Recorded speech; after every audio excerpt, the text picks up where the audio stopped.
During the COVID-19 pandemic, not long ago, there was a lot of hot commodities. One of the hot commodities was hand sanitizer. There was a big shortage. I was pastoring a church in California at the time, and you could not find it anywhere.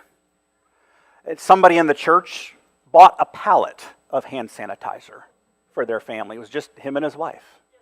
Maybe, I think they had a baby at that point. But he bought a pallet, and he was generous enough to donate a bottle to the church. And the church bottle of hand sanitizer mysteriously disappeared, but God provided me one. It was a hot commodity. Why? Because we don't want to pick up contagious germs, do we?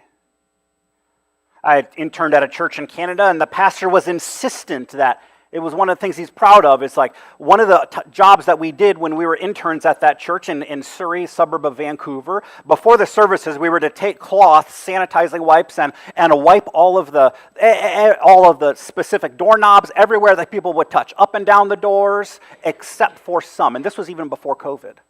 He said, all the doorknobs that are brass, you don't need to wipe clean. He says, I'm trying to get as many doorknobs brass as possible. Why don't we need to wipe those? Because brass can actually disinfect itself.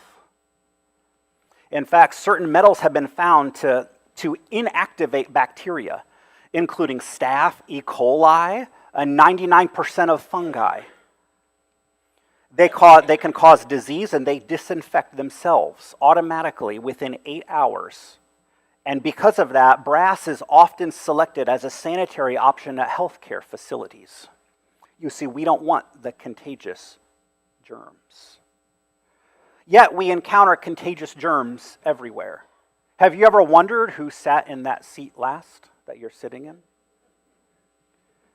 Have you ever wondered the kind of germs that are in front of you as you reach forward to grab a pen or a connection card? I don't know if the Pew Bibles have ever really been sanitized. I don't know what I'm hanging on to right now. And yet we take this stuff for granted. We'll go out to eat and we'll order food and we'll assume the food's great, but have you ever wondered the germs that are on the peel of that lemon that's in your water? Do you think that they actually sanitize the outside of the lemon? No! From the time when they pick it, from the trucks that it goes into, the bins, the crates, and then the people in there, in Walmart, let's see, everywhere. I'll have mine with no lemon, please. It's everywhere. But there is somebody that is more contagious than any germ, and that is Jesus. Look at verse 21 of Mark chapter 5. We're going to read this whole chapter, the end of this chapter. This is a story of a guy named Jairus, also called Jairus, different pronunciation. Same dude, okay? Probably go back and forth in the pronunciation. He has one of those names. When Jesus had crossed again in the boat to the other side, a great crowd gathered about him, and he was beside the sea. Then came one of the rulers of the synagogue, Jairus by name. So this guy's important. He's a ruler of the synagogue. And seeing him, he came to Jesus, fell at his feet, and implored him earnestly. He was desperate, saying, "My little daughter is at the point of death. Come and lay your hands on her so that she may be well and live." So Jesus went with him. And a great crowd followed him and thronged about him. Completely crowded. And if you read the Gospel of Mark up until 5, this is common. Jesus couldn't get away from the crowds. They thronged him constantly. Verse 25.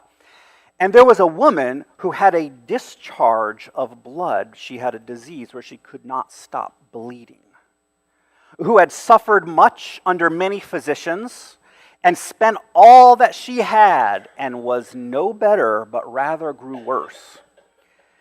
And she heard reports about Jesus and came up behind him in the crowd and touched his garment. For she said, "If I even touch his garments, I will be made well."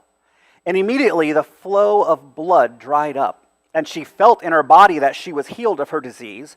And Jesus, perceiving in himself that power had gone out of him, he turned around. He knew what just happened. He said, "Who touched my garments?" And the disciples looked at him.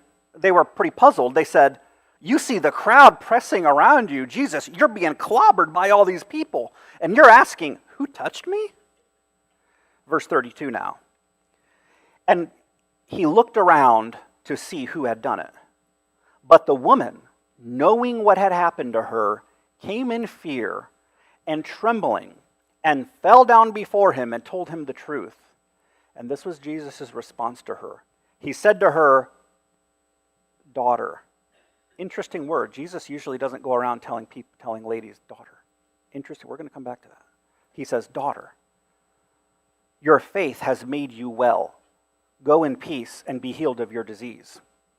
While he was speaking, there came from the ruler's house someone who said, "Your daughter is dead. Why trouble the teacher any further?" Now, if we stop right here and just think about it, Jesus was on a life and death mission to prevent this little girl from dying. Apparently, he got distracted.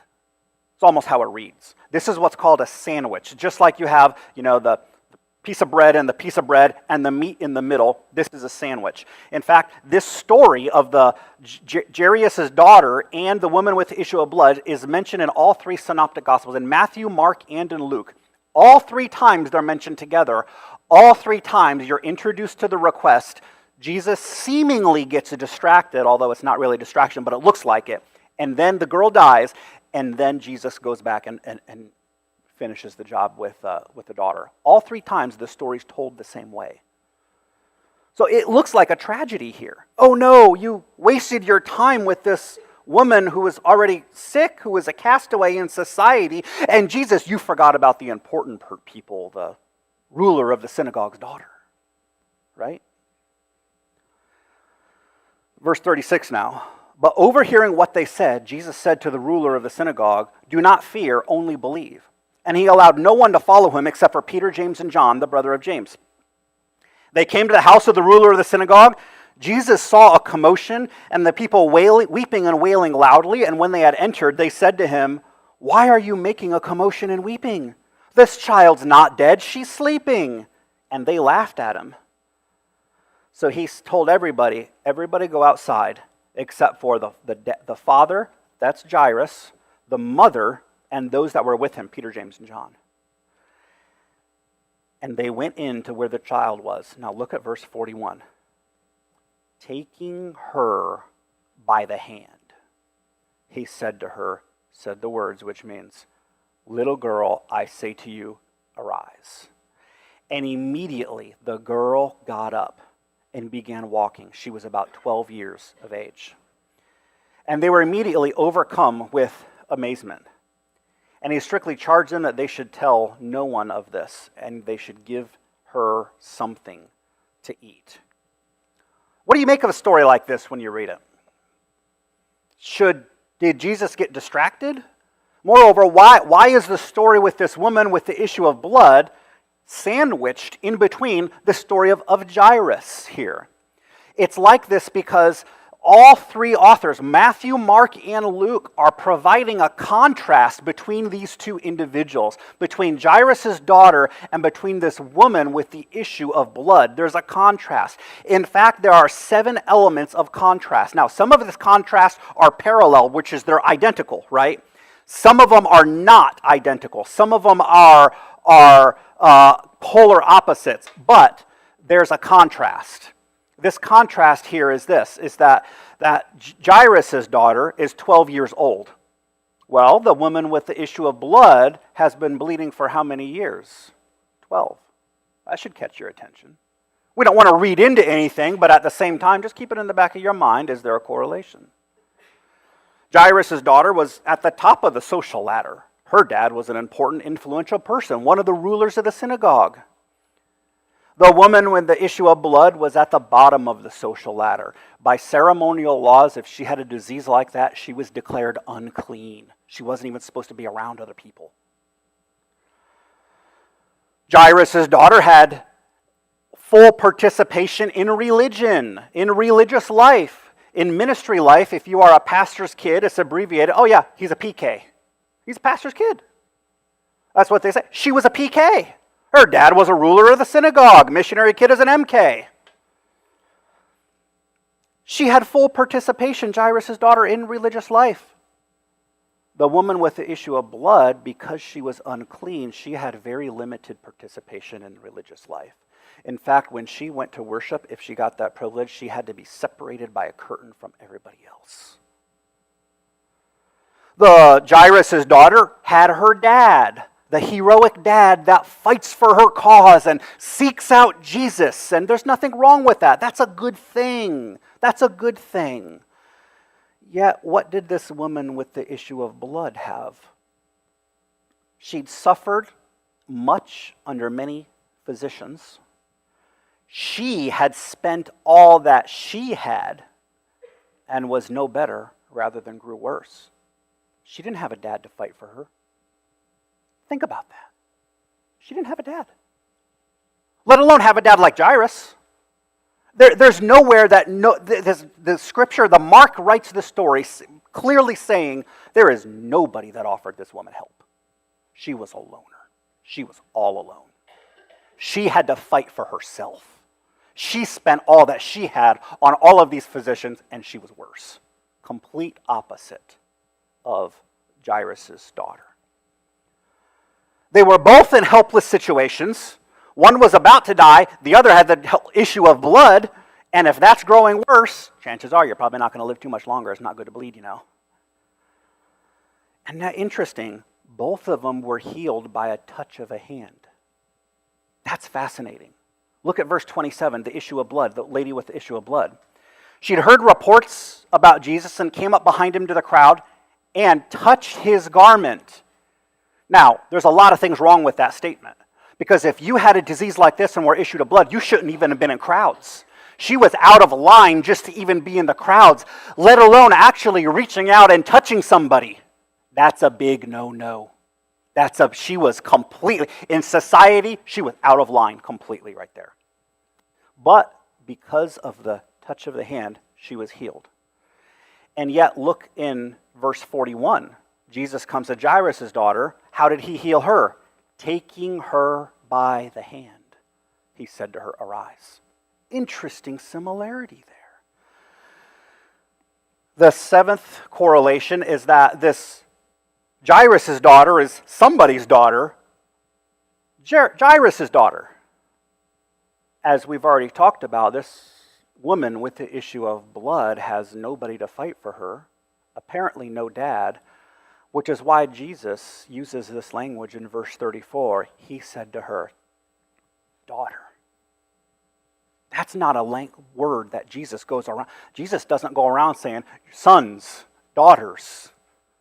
In fact, it's the only time in the book of Mark Jesus calls somebody daughter. She becomes Jesus' daughter.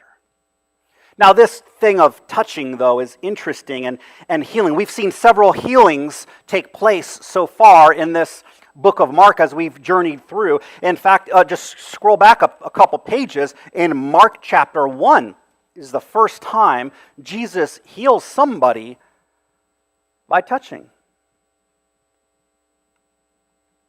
Mark chapter 1, verse 40. A leper came to him. Now, leprosy was a disease and still is a disease that is extremely contagious. One thing you never want to do, you never want to touch somebody with leprosy. They were declared unclean. They were not allowed, had to live in their own areas there. They surely weren't allowed to touch anybody. A leper came to him, imploring him, kneeling and said to him, if you will, make me clean. The leper, moved with pity, Jesus stretched out his hand and touched him. You never want to touch a leper. But he stretched out his hand and touched him. And immediately the leprosy left him and he became clean. Why would Jesus touch unclean people? Joel Gregory said it this way: Jesus is more contagious than anything anybody's got. Jesus is more contagious than anything you've got. And this woman with the issue of blood knew she was unclean. She didn't need anybody to remind her of that. She knew she was unclean. She knew what was going on. She knew she shouldn't have been there, but she believed that Jesus was more contagious than her disease that she had. Do you believe that? When Jesus touches unclean people, they do not make Jesus unclean. He makes them clean. He's more contagious. If you're a drunk and you come to Jesus, you're not going to make Jesus a drunkard. He'll make you sober. If you're an addict and you come to Jesus, you're not going to get Jesus into drugs. He'll make you clean. If your life is a mess and you come to Jesus, you're not going to make Jesus' life a mess. He's going to clean your life up. If you struggle with doubt and you come to Jesus as a doubter, but a little bit of faith, before long, Jesus is going to make you into a strong believer.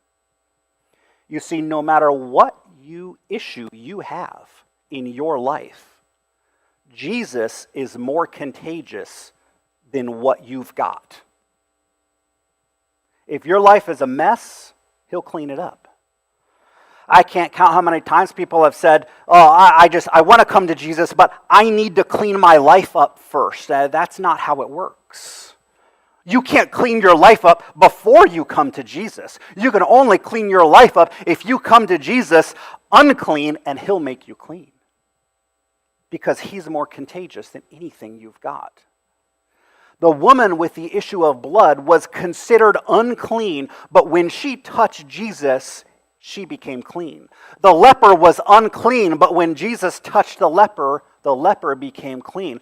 The woman was, the 12-year-old Jairus' daughter was dead, but when Jesus touched her hand, she became alive. Did you know that you can get germs from dead bodies that can eventually kill you? We know now, I don't think they knew it in this, well, of course, Jesus knew it, He knows everything, He's God, right? But society at the time didn't know that you need to wash your hands if you touch a dead body. But it didn't matter, because Jesus is more contagious than death. And when a sinner accepts Jesus by faith, they don't rub off on Jesus and make Jesus a sinner. Jesus makes them righteous. Because Jesus is more contagious than anything you have. Anything. And yet, here's another contrast in this passage.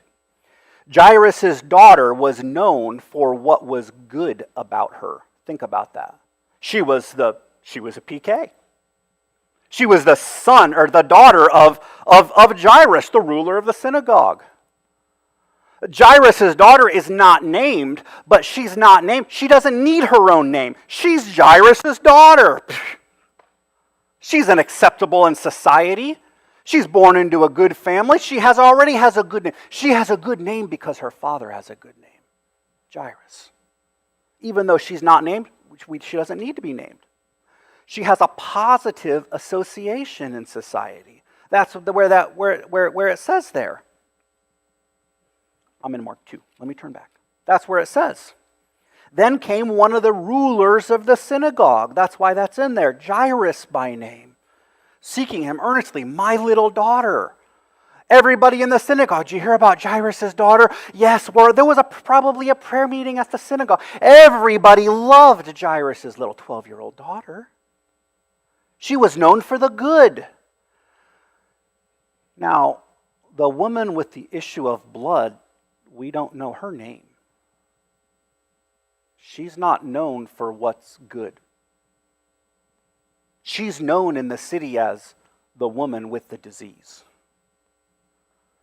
Jairus' daughter was known for the good. The woman with the issue of blood was labeled by what's wrong with her. Society will do that. Society did that then, and society does that today. Society will label you by what is wrong with you. Well, we don't know her name. It's just the woman with the issue of blood. That's who she is. That's her identity. That's her castaway status that has become her name. Nobody knows her name. She's just that homeless woman that can't stop bleeding. You seen her around town? The woman with the issue of blood is labeled by what's wrong with her. She's at the talk about being at the bottom of the social ladder. No name, just known for her disease. The Bible doesn't even mention her. In the book of Mark alone, right here, okay, all these people have been healed by Jesus. None of them in Mark, we know their names. The leper, known by what's wrong with them. The paralytic, remember the person that was paralyzed? Yeah, I know that guy. What's his name? I don't know. Just the paralyzed guy. The man with the withered hand. What's his name? You're not going to find it in Mark. What about the demon-possessed man? We know him as the maniac of Gadara, right? What's his name? Society doesn't care about his name. He's just that crazy dude. It's not in Mark. And then we come to this woman with the issue of blood.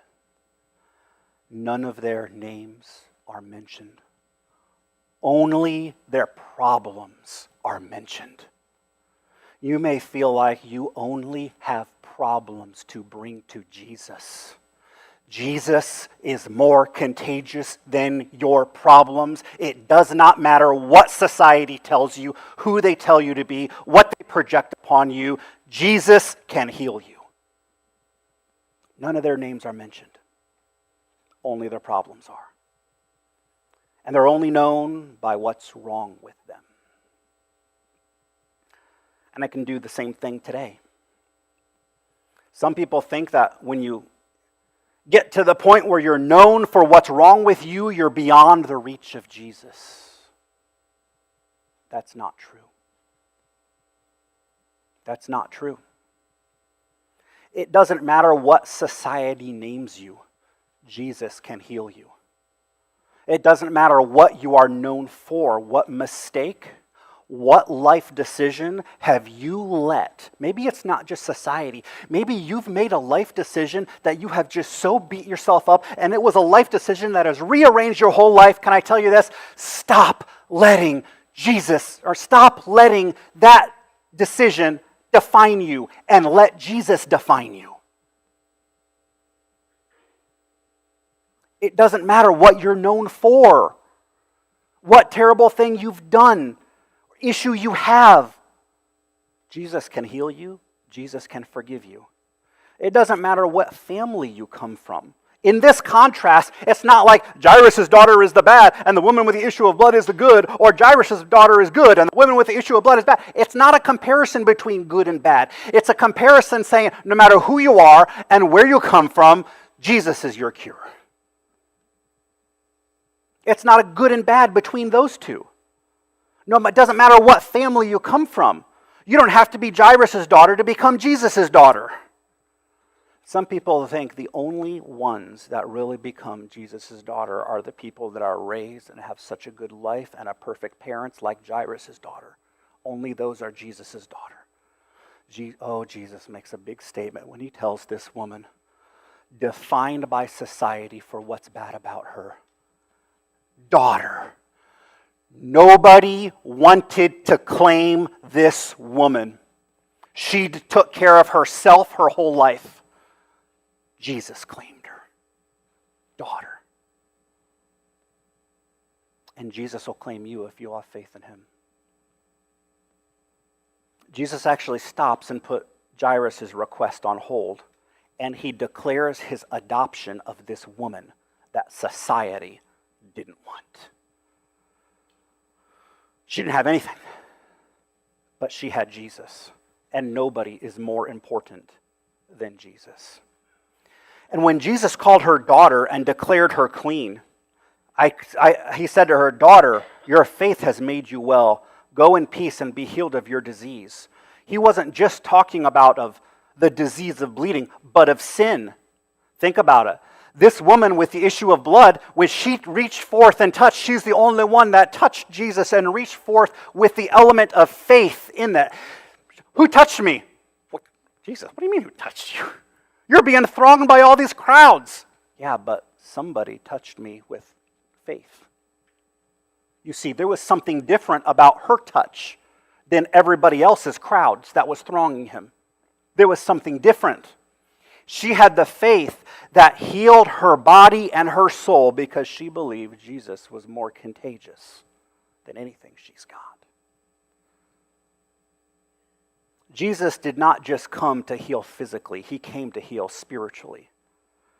Now, with a reputation like that, if Jesus has a reputation like that, you think, boy, he'd be accepted anywhere. Look at chapter 6. He goes to his hometown. Chapter 6, verse 1.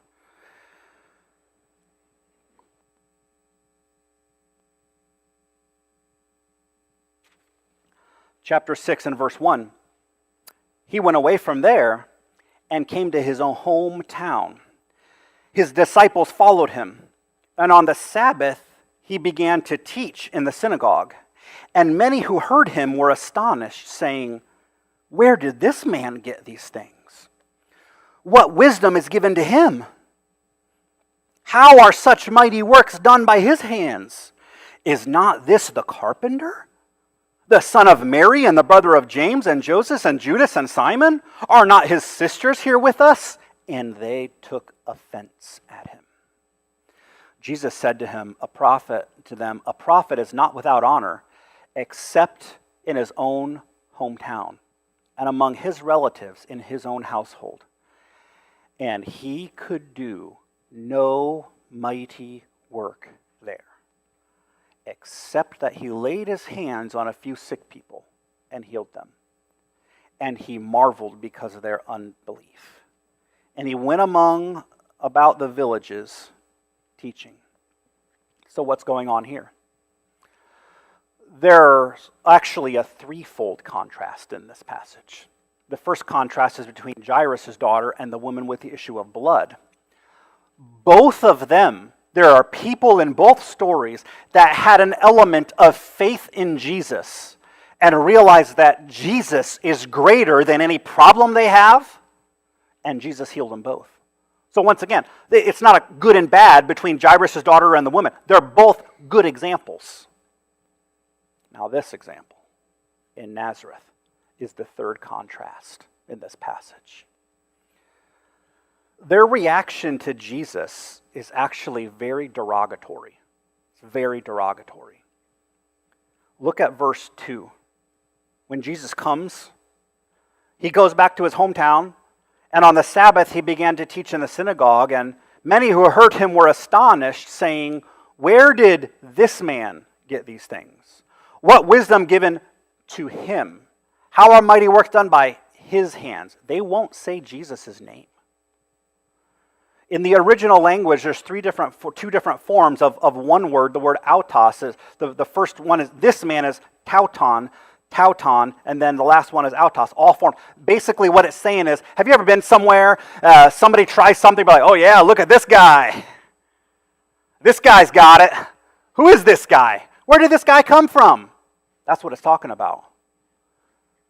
They're speaking to him derogatorily. Listen, don't tell me they don't know his names. They know exactly who Jesus is. They know his name. He says, "Is not this the carpenter, the son of Mary, the brother of James, Joseph, Judas and Simon?"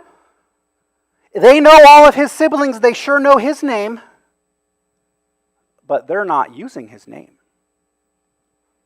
They're mocking him. They're saying, "Who are you? What are you doing here? Who do you think you are? Look at this guy. Since when are you a teacher? Excuse me, where'd you get your wisdom?" They refuse to say his name. They don't even acknowledge his name. And that is evidence of their lack of faith. It's just like in Mark chapter 2, where the scribes and Pharisees do the exact same thing. They know Jesus' name in Mark chapter 2 and verse 6 and 7. Now, some of the scribes and Pharisees were questioning in their hearts, "Why does this man speak like that?" This man. No name. No respect. Get a load of this guy. That's exactly what they're saying. Did you see that guy over there?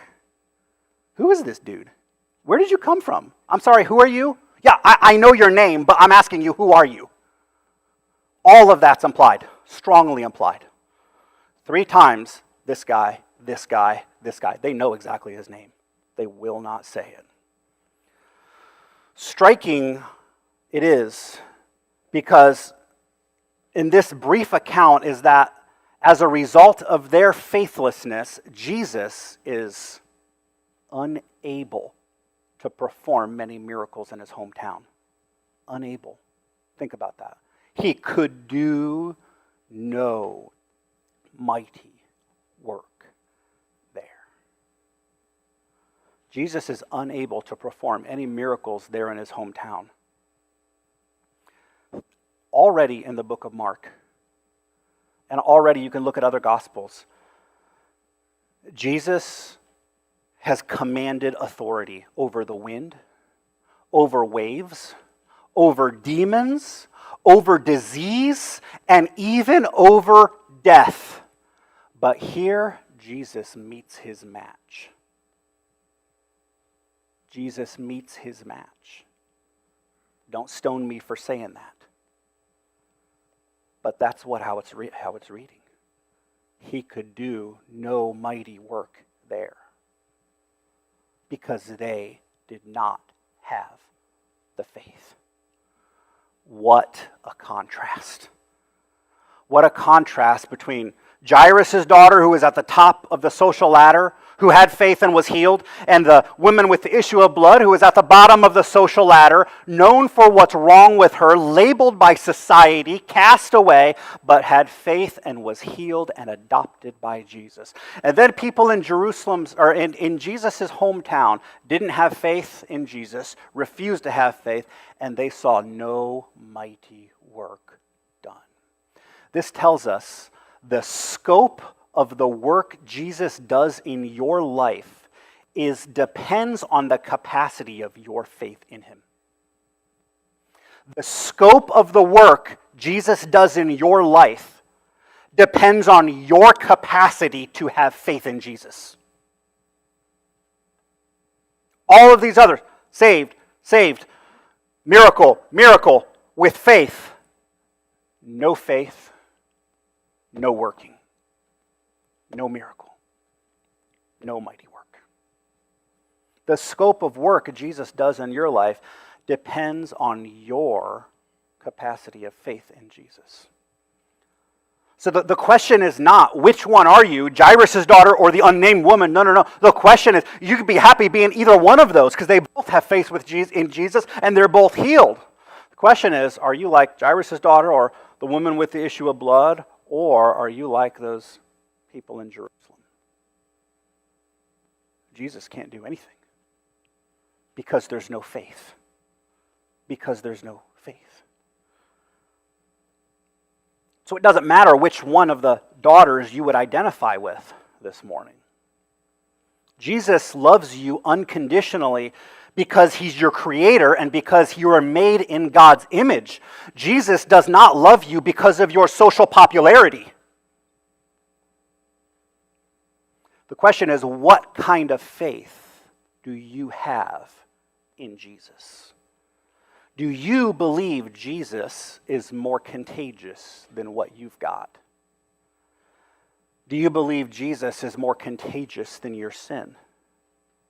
Do you believe he can heal your disease of sin? And are you willing to be transformed by faith?